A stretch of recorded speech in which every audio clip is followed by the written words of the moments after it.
Okay, so I was watching this clip from Destiny, right? And he was talking to this other grifter, this MAGA grifter, and it was just so mind blowing because the conversation at this point was about the idea that there's so much violence going on and all these kinds of things, and now you have the younger generation that grew up, you know, in a world of violence everywhere and like having to do active shooter drills and all that kind of stuff that grew up in that world. They're now desensitized, but they're using Charlie Kirk's sound bite of what happened as like a transition. And so the MAGA swallower was like, you guys, they're probably all leftists and all blah blah blah, blah. And they cheered for him and all this, and like the video is like of a bunch of teenage girls going to fucking prom. They are not worried about the goddamn politics. They're not worried about that shit.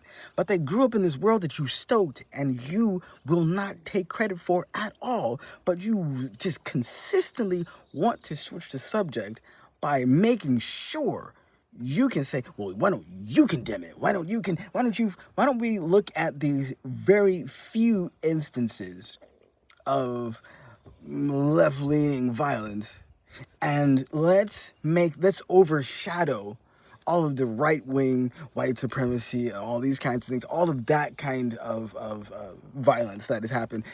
Yeah, this 42 over like 100 and something, 140 something. Yeah. 40. This 42 is way bigger. It's way bigger than that. And you need to condemn it. You need to condemn it. And then it's like, well, okay, first off, I think was so stupid because this ties in with what I'm about to say. It goes into the same concept of the same conversation that, oh, well, Democrats, they just want criminals and all these violent rapists and all these kinds of things. They just want them in our country. What kind of fucking moron literally believes that? Like, you literally have left sanity so fucking far back that you are a detriment to society. Like, you are serious issues to society. Long after he's gone, you are still there with that mindset. And there ain't no just, it's all over now, so I'm back. No, motherfucker, you need to be held accountable for that. Because the simple idea that you were able to allow yourself to do that means you will do it again, which means it is something of who you are. It is who you are. And if you were that weak of a person that you needed to follow behind that much of a moron, that says a lot about you. And the simple fact that you can't condone or you can't condemn anything he says even more.